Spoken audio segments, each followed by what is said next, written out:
Michael Chekhov, sobre la técnica de la actuación.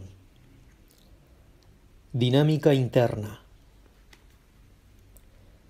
Cuanto más avanza un actor en su adquisición de la técnica, mayor conciencia tiene sobre una determinada peculiaridad de la atmósfera. Empieza a comprender que nunca es estática, sino dinámica, que más que un estado es un proceso. Vive y se mueve constantemente, aunque este movimiento es puramente interior, invisible, psicológico. Si, por ejemplo, el actor vive en una atmósfera deprimente, sin duda siente la presión como un acto, un proceso o un movimiento que se mantiene sin cesar mientras dura la atmósfera. Si el actor, mediante sus ejercicios, ha adquirido realmente un sentido de la dinámica interna, se convertirá para él en una fuerza apremiante, un impulso, una inspiración para su imaginación y para su trabajo como actor. En atmósferas como la catástrofe, el pánico, la prisa, el entusiasmo, la celebración alegre, el movimiento interno, la fuerza apremiante es evidente. Pero, ¿qué pasa con atmósferas como la tranquilidad de un cementerio olvidado? O la comodidad de una habitación caldeada o la paz de un atardecer de verano? En estos casos, la dinámica interna no es tan obvia. No obstante, para un actor sensible, esa dinámica existe tanto en estas atmósferas aparentemente pasivas como en aquellas otras más cargadas de energía. El intérprete experimentado conoce y además le entusiasma la fuerza catalizadora de la atmósfera que despierta su actividad. La necesita en escena. Si el teatro representa para él una prolongación de su vida y no simplemente una endeble reproducción de su entorno habitual, el profano, el actor no actor, rodeado por la atmósfera de un atardecer de verano bañada por la luz de la luna, se mantendrá impasible, mientras que el actor, inspirado por ella, empezará a actuar, primero quizás en su imaginación y luego quizás también exteriormente.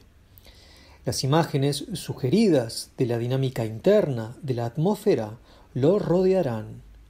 Absorberá esa dinámica oculta y la transformará en acontecimientos, personajes, palabras y movimientos. Misión de la atmósfera. Carente de atmósfera, una representación resulta enormemente mecanizada. Se puede comprender intelectualmente, se puede apreciar la destreza técnica, pero aún así resulta fría y sin corazón. Este hecho evidente suele quedar oculto tras los sentimientos individuales de los actores, que resplandecen en uno u otro momento de la representación. Pero los actores individuales son sólo partes de un todo, y deben estar unidos entre ellos y con el público, para crear una representación que sea un todo orgánico. ¿Cómo pueden hacerlo si no están envueltos en una atmósfera?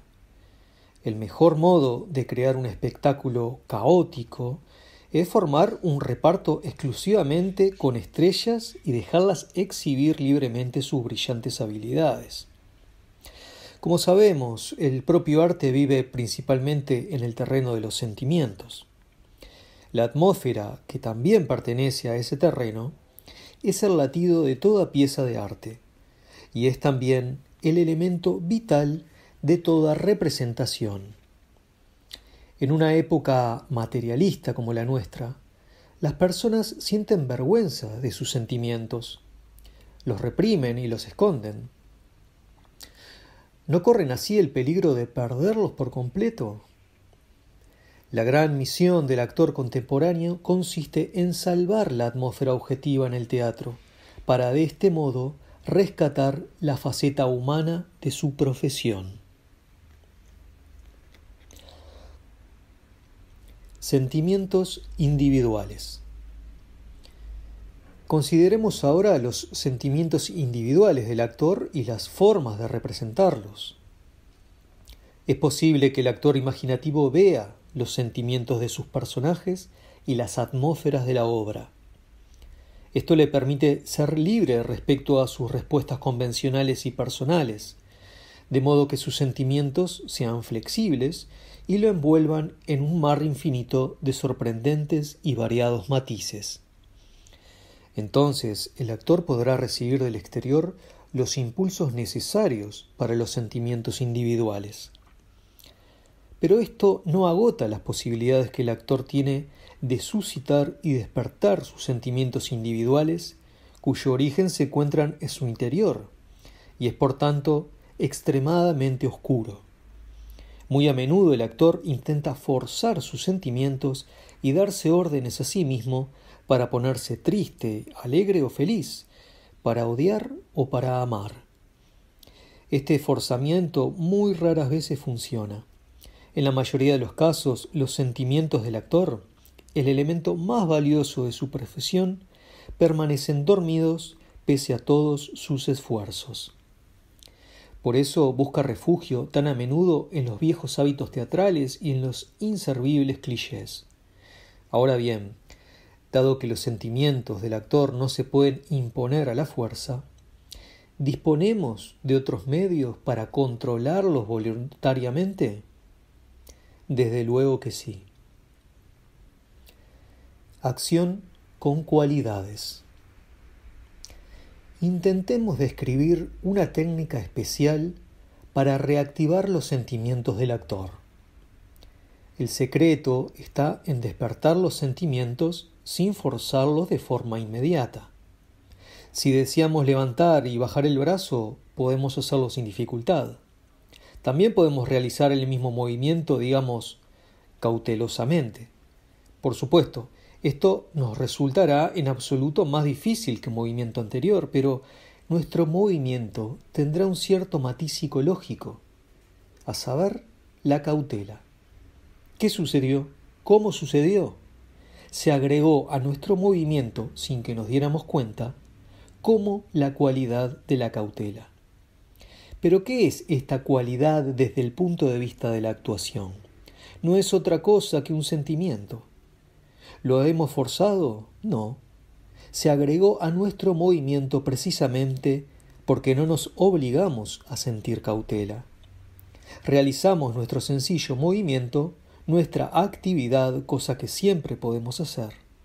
Nuestro hacer, nuestra acción, dependen siempre de nuestra voluntad, pero no así nuestros sentimientos. Ahí está la clave.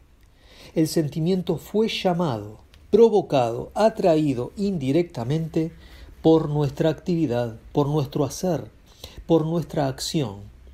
Si en lugar de actuar nos hubiéramos limitado a esperar la aparición de los sentimientos, tal vez no habrían aparecido. Por otra parte, si nos limitamos a movernos y actuar sin teñir nuestra acción con las cualidades, los movimientos podrían mantenerse pasivos. Podemos proseguir y hacer distintos movimientos, elegir actividades más complicadas con cualidades más complicadas. Podemos, por ejemplo, acariciar a un niño, decirle tal o cual palabra y dar a nuestros movimientos y a nuestra voz las cualidades del cariño, la ternura y la compasión. Seguramente podremos hacerlo con la misma facilidad que las sencillas tareas anteriormente planteadas, pero en este caso la diferencia será sin duda mayor. Los sentimientos participarán en mayor medida en nuestra actuación. Podemos cambiar una serie de cualidades con nuestra acción y en todos los casos obtendremos el mismo resultado. Tendremos a nuestra disposición sentimientos reales que seguirán y se agregarán a nuestros movimientos y a nuestras acciones con facilidad y con suficiente intensidad. Podemos decir, por tanto, que la acción con cualidades es el camino más fácil para llegar a los sentimientos vivos. Una vez que hayamos encontrado el camino para estimular nuestros sentimientos sin forzarlos, podemos tener la seguridad de que se pondrán en acción con mayor frecuencia y con mayor facilidad. Pero esto no sucederá sin una preparación suficiente. La acción es qué, la cualidad es cómo. Hasta ahora hemos hablado sobre las cualidades que despiertan sentimientos cuando se combinan con acciones. Pero, ¿qué ocurre con la propia acción? Del mismo modo que la cualidad está relacionada con los sentimientos, la acción procede del ámbito de la voluntad. La acción, el movimiento, el gesto, ¿qué expresan? ¿De qué nos hablan? Nos señalan hacia dónde apunta la voluntad. Igual que nos sucede a nosotros en nuestra vida cotidiana, los personajes en escena siempre desean algo. Esto significa que la voluntad se dirige siempre hacia una determinada meta, un determinado fin. De esta voluntad estimulada surgen en escena cada acción, cada actividad y cada gesto como en la vida real. La finalidad nítida, clara y definida de la voluntad se expresa en forma de acciones y gestos perfectamente constituidos, plásticamente moldeados. Al observar estas acciones y estos gestos, podemos penetrar en la voluntad del personaje y seguir sus impulsos y sus fines. Ahora, si nos planteamos cuál es la diferencia entre acción y cualidades, que corresponde a cada una cuando se mezclan, podemos decir, la acción y la voluntad expresan qué sucede, mientras que la cualidad y los sentimientos muestran cómo sucede.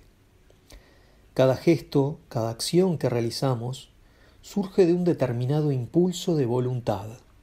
Lo contrario también es cierto, el gesto del actor puede avivar su voluntad. Hemos dicho que cuanto más definido sea el impulso de voluntad, más expresivo será el gesto. Ahora podemos añadir que cuanto mejor sea el proceso de formación del gesto, cuanto más intenso y claro sea, más seguro es que llegará la voluntad para avivarla, estimularla y despertarla. Un gesto intenso de afirmación o negación, de expansión o contracción, de repulsión o atracción, agitará de forma inevitable la voluntad y suscitará en ella el correspondiente deseo, la correspondiente finalidad. En otras palabras, la voluntad se hace eco del gesto, reacciona ante él. Debemos reafirmar categóricamente, sin embargo, que únicamente los gestos que se realicen correctamente podrán despertar la voluntad del actor. Éste tiene que aprender a practicar la realización de dichos gestos para poder aplicarlos más tarde a su trabajo profesional.